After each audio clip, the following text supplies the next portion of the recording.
pangkaraniwan na po na ating naririnig, yung mga sigaw ng tao at iyak nila patungkol sa pagkakamit ng katarungan. Katarungan na para sa ilan ay napakailap at imposible na makamit. Kagaya ng mga ni-rape, pinatay, ninakawan, ginawa ng kasamaan ng kapwa, laging sigaw ng mga biktima ay katarungan. Ayaw natin paniwalaan na imposible na ang katarungan o ang hustisya ay hindi mailapat sa kinauukulan.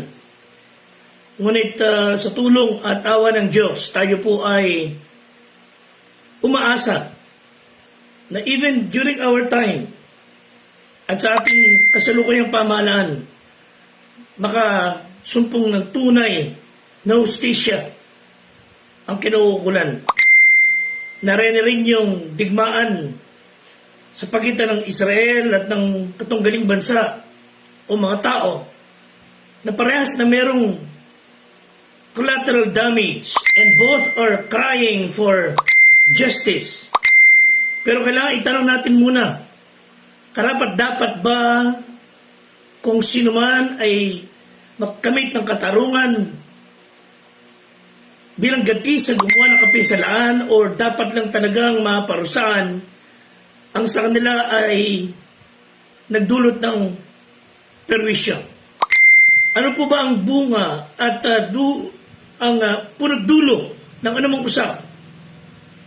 Hindi po pwedeng ikaw na nagsimula ng gulo at humanap ng sakit ng ulo, hindi pwedeng ikaw na ng bully o na minsala sa kapwa mo ang nangunguna pa sa pagsasabing katarungan ang kailangan namin. May mga tao kasi na kabilan, one-sided. Matulungan tayo ng Diyos ngayong hapon na maunawaan sa liwanag ng kasulatan kung anong sinasabi ng Diyos patungkol sa justice. Kapiling natin ang ating Squad 244. Nagaganap po tayong patuloy na sa kabila ng kanilang kaabalahan at pagiging visible sa bayan ng Santa Maria. Kapiling natin sila, they make it a point na nakikisa sa ating pag-aaral. Ako bilang life coach, Fred de Guzman ng Squad 244, ay saludong patuloy sa katapatan ng ating kapulisan, partikular ng ating squad, sa pangunguna ni Patrolman John Lloyd Lazaro, Police Corporal Joderick Benedictos, Police Staff Sergeant Ray Garcia, Police Staff Sergeant Adio Burgess, ang aming Assistant Squad Leader na si Police Master Sergeant Will Ray Guillermo, sa pangunguna ng ating Squad Leader na si Police Chief Master Sergeant Sir Joseph Aquino, at kapiling din natin ang ating ginagalang at butihing Major Dale Alan Batle. As I have been saying, meron pa bang katarungan or justice sa ating panahon? Some comments would say, yes, but it's difficult to obtain. Justice, wika nila, is often for sale, prostituted, selective, double standard. Justice is often delayed and justice denied. Buti lang po, yung mga comment na yan ay hindi standard. Comment ng mga may sama ng loob sa nakagawa ng kasalanan sa kanila at hindi po natin pwedeng panghawakan ang mga comment na yan. And although it's sad that such scenario happens globally, hindi po mayales, lumalala po ang injustices sa ating mundo. At sabi niya isang author by the name of C.S. Lewis, justice means much more than the sort of thing that goes on in a law court.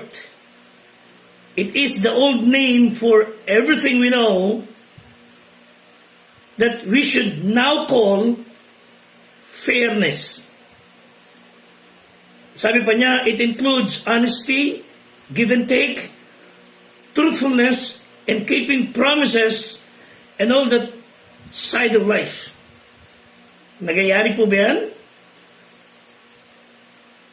Umasa tayo sa Diyos. Dahil po ang Diyos should be the reference point ng katarungan.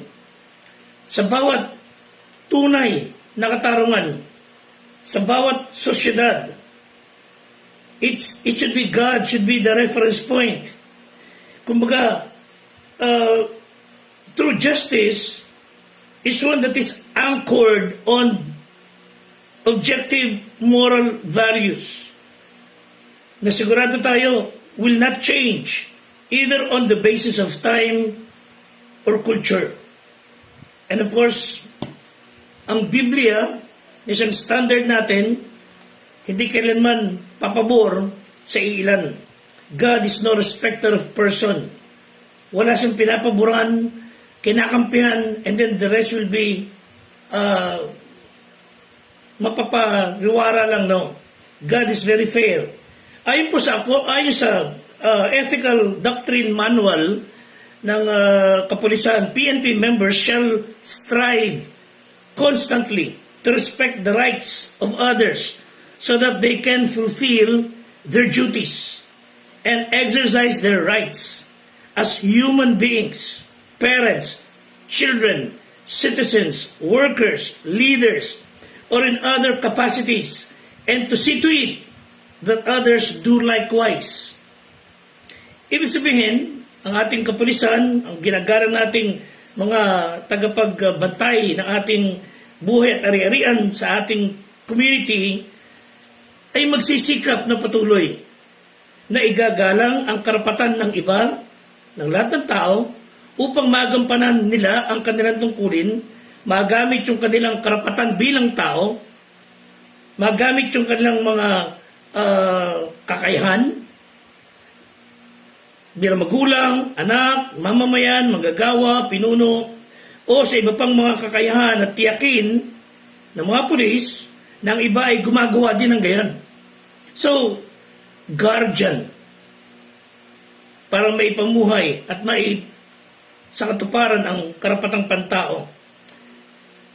You see, judgment and justice are interrelated. Judgment is the verdict in punishment. It's the decision on payback. Justice is the exact measure given where punishment is implemented sa mga nagawang krimen. So let's try to inject on the subject of justice the rights of any human being.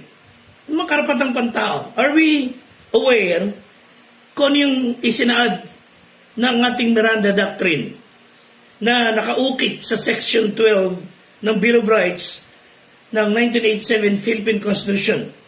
Ang wika ng batas ayon sa Section 12, any person under investigation for the commission of an offense shall have the right to be informed of his right to remain silent and to have competent and independent counsel, preferably of his own choice. If the person cannot afford the service of a counsel, he must be provided with one. So yung wording na ito ay ipinahayag ng ating mga pulisan. He is being read, yung akusado, ng Miranda rights or warning, so which is known, of course, Mirandize, nagiging maliwanag sa mga naakusahan or dinadakip. Na wika ng mga pulis natin ay you have the right to remain silent. Anything you say can and will be used against you in any court of law. You have the right to an attorney. If you cannot afford a lawyer, you will be provided. Ang driving purpose dito sa likod ng Miranda rights is to prevent law enforcers from forcing individuals na ini-interrogate na sila ay huwag ma-incriminate themselves. Pero sa mundo nating ginagalawan na walang kasiguruhan kung saan ang mabuti at masama ay halos magkatugma na lagi, tila relative na lang ang justice. Kaya nga ang sinisigaw ng ilan, justice. Justice.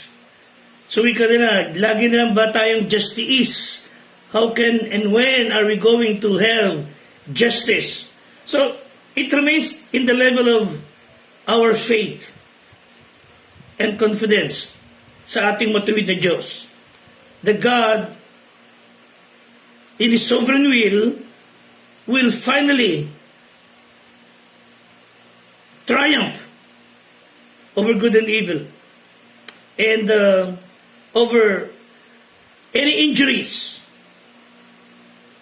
will be healed and righteousness will be restored.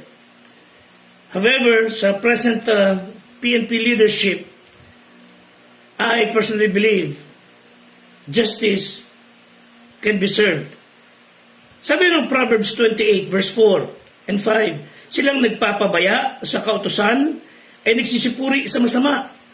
Ngunit ang nag-iingat ng kautusan ay nakikipag-alit sa kanila. Ang masasamang tao ay hindi nakakaunawa ng kahatulan, ngunit silang nagsisihanap sa Panginoon ay nakakaunawa sa lahat ng mga bagay. So meaning to reject the law is to praise the wicked. And to obey the law is to fight wickedness. Ang masasamang tao, hindi nakakaunawa ng katwiran, hustisya, but those who follow God, tayong mga nakakilala kay Kristo, tayong mga so-called mananampalataya, na unawa natin what justice is.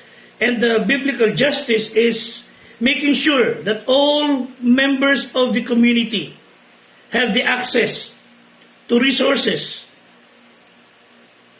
and goods for the sake of a viable life na may dignidad, including the widows, the orphans, the migrants, and those without leverage, yung walang kakayahan mabuhay ng sabayan sa mga may kakayahan. Those who would be under the bridge, always living under the water, kumaga, to sustain their own legitimate place in the society, na pantay-pantay na makapamumuhay. So, simply relational, justice is taking care of each other. It is the act of loving your neighbor, acting out of that love para matiyak natin that others have what they need, even if that means giving some of ours. That's biblical justice. It means going beyond our individual responsibility just to care for one another. It is requiring us something when authorities fail to care for the needy. And I've seen that sa ating mga kapulisan. They made their way, sacrificing, kumukuha ng pera out of their own pocket para tulungan na nangangailangan. They would bring goods and canned goods sa mga nangangailangan. Salamat sa Diyos sa mga ganun tao. May malasakit. And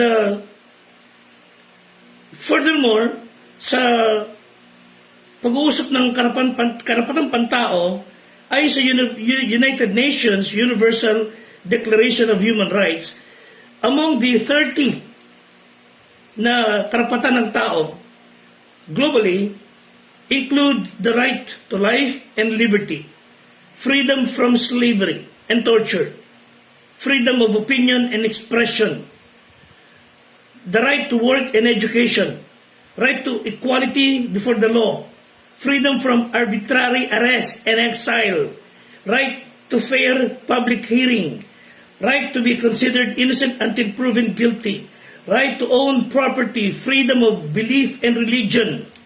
Hey, ito ba?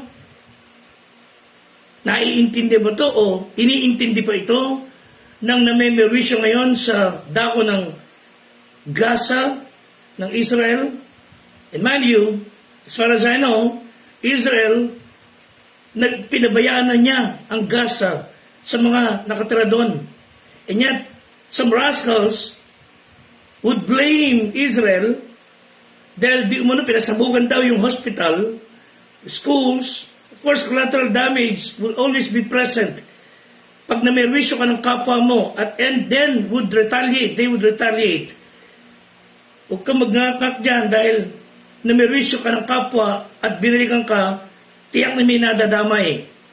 Sino man taong matino, ang may katinong pag-iisip, ang maglalagay ng kanilang kuta, headquarter, na gagamitin yung human shield ang hospitals and schools na nasa ilalim ang inyong mga pinagpupugaran ng kasamaan.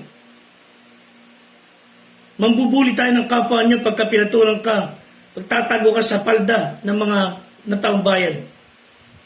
It's the height of cowardice. Nakalulungkot to ang nagaganap ngayon sa ating mundo. But these people do not care sa buhay ng tao. They would even kill their own, using their own people as human shield para lamang sa katuparan ang kanilang wickedness, wicked desire. Walang kasiyahan sa buhay. May kani-kani niyang pwesto, hinahangad pa yung hindi nila pag-aari. Nakalulungkot to mga kapatid. Human rights nowadays, parang salita na lang. But how do we uphold justice and human rights? First, respect. Igalan natin ang karapatan ng lahat ng mamamayan, regardless of age, gender, place of residence, education, socio-economic status, religion, karapatan nila sa politika or whatever affiliation. You can live what you want. You can have all the freedom you have. Pero yung kalayaan mo ay susupil pag nasasalag mo na ang karapatan ng iba. You can live whatever way of life you want to live, to that extent of disobeying God. Pero yung bubusalan nyo ang bibig ng mga mangangaral para sawayin ang masamang pamumuhay at magkokos iyon ang pagkakakulong ng ilan sa amin when we preach the gospel. You're out of order. May mga tao, they would cry for their own right. Kahit tapakan ng karapatan ng ibang tao, there's no justice there. At sinasabi natin, tulad ng iba, ang justice is blind. It is impartial, objective. Isaiah 1:17, matuto kayong gumawa ng mabuti, inyong hanapin ang kahatulan, inyong saklolohan ang napipighati, inyong atulan ang ulila, ipagsanggalang nyo ang mga babaeng bao. So do not twist justice in legal matters para paboran ng ilan or being partial sa mga makapangyarihan para take advantage. Always judge people fairly. Dapat parehas. Naayon sa batas. Leviticus 19:15, huwag kayong gagawa ng kalikuan sa paghatol. Huwag kayong magtatangi ng pagkatao ng dukha. Ni huwag ninyong pararangalan ang pagkatao ng makapangyarihan, kundi hahatulan nyo ng katuwiran ang inyong kapwa. So respect. Secondly, be responsible. Maging tapat tayo sa ating tungkuling sinumpaan. You in uniform, kami sa civilian side, we all must be responsible in what we do. And tapat tayo una sa Diyos, sa ating pamilya, sa ating kapwa. Be faithful to your duties as law enforcers. Ayon nga sa PNP statement, mission statement, includes the phrase, enforce the law without fear and favor. This is what God wants. That He wants us to administer through justice, show mercy, and compassion to one another. Zechariah 7:9, maglapat kayo ng tunay na kahatulan, magpakita ng kaawaan at ng kahabagan ang bawat isa sa kanyang kapatid. So, blessed are those who act justly. Those who always do what is right. Pagpalain kayo ng Panginoon. Ay awit 106, sabi sa Psalm 106 verse 3, mapalad silang nag-iingat ng kahatulan at siyang gumagawa ng katwiran sa buong panahon. So ang hamon sa atin is this. Do what God requires us to do. Ano ba requirement po ng Diyos? Micah 6:8. One of my favorite verses sa Bible. Micah 6:8. What doth the Lord require of thee? To do justly, to love mercy, walk humbly with thy God. So justice is what God requires of us. Looking fair. We recognize the fact that we are all accountable sa Diyos, una sa lahat. Mananagot tayo sa Diyos. Romans 14:12, we must be accountable.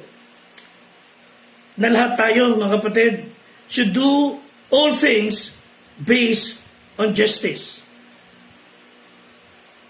Hindi kailangan ng Diyos ng anumang bagay mula sa tao. In fact, He could kill anybody He likes, He wants. And time will come, He will destroy humanity as we know it sa takdang panahon. And He will do all those devastation with wrath and vengeance in righteousness. Yun ang sabi ng Bible. Pero ano sabi lang ng Diyos? But what I want is for you to do justly, to love mercy, be kind, and walk humbly. Wala, lahat ng gusto ng Diyos, binaligtad ng tao, sinuway ng tao, na may wisyo ng kapwa, yung di kanya inaangkin, yung di niya dapat pinapakilaman. You do not need to cross the line, but people kept on crossing the line. Ang Diyos ay mapupundi rin. Huwag natin sagarin ang galit ng Diyos. And time will come, God's wrath and vengeance ay ipapato niyo sa mundong ito. Instead of doing good, kindness sa kapwa, wala na siyang ginawa kundi hanapan ng butas, perwisyon ng kanyang kapwa, at lumakad na nakataas ang leeg na para may stiff neck. God help us. And too often we hear the word justice, we believe that it means we should seek out justice for ourselves. Gusto natin lagi justice served when we feel like we've been wrong.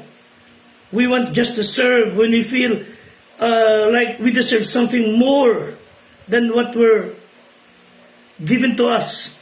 Parang feeling mo dinenggoy ka lagi and you cry for justice. Feeling mo dinugasan ka pa lagi. That is definitely not the type of justice na gusto ng Diyos. God is calling us to do justice that works for the equity of all people. God is asking us to advocate for the powerless. God is requiring us to turn things upside down so that the poor and the oppressed ay maiangat. God is in no way asking us to ensure our own wealth so that we get what we deserve. No. Noon, si Kristo po ay nagalit. Nagkaroon siya ng puot na siya nasa lupa. When he saw the injustices sa sistema ng lugar na kanyang ginagalawan, he was disappointed in those who sought out their own success over the opportunity to lift up others. Nananamantala ang iba. Inaabuso ang iba. They take advantage of the people para sa kanilang sariling pakinabang. And he knew that justice could not occur while everyone was happy with the status quo. Practicing justice should open our eyes sa kinikilusan nating mundo.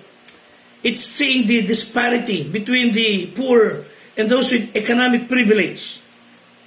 And practicing justice should start caring for those who are hurting and those who are in need. Not when it's convenient or it requires minimal sacrifice, but when it stretches us and upsets our own levels of comfort. And then we are driven to show care and compassion. Once we are freed from our narcissism, thinking we are the center of the world, thinking we are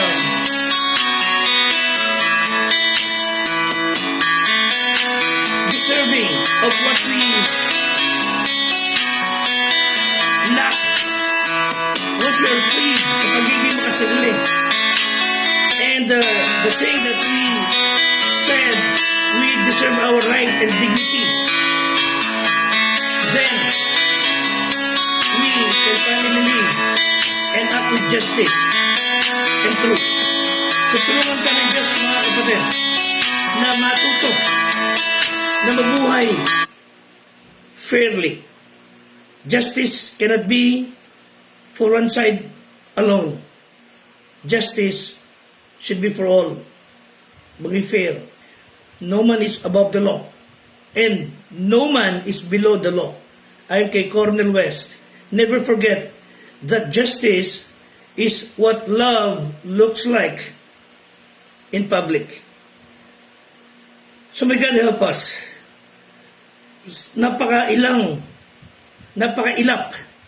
napakahirap makamit ang katarungan for some. But sometimes, it feels like parang we are just daydreaming. But with God's help, and with us obeying what God wants us to do, justice and all fairness could be served. So may God help us. And may God give us peace. Ingat po tayo lahat. Until next time. Salamat po.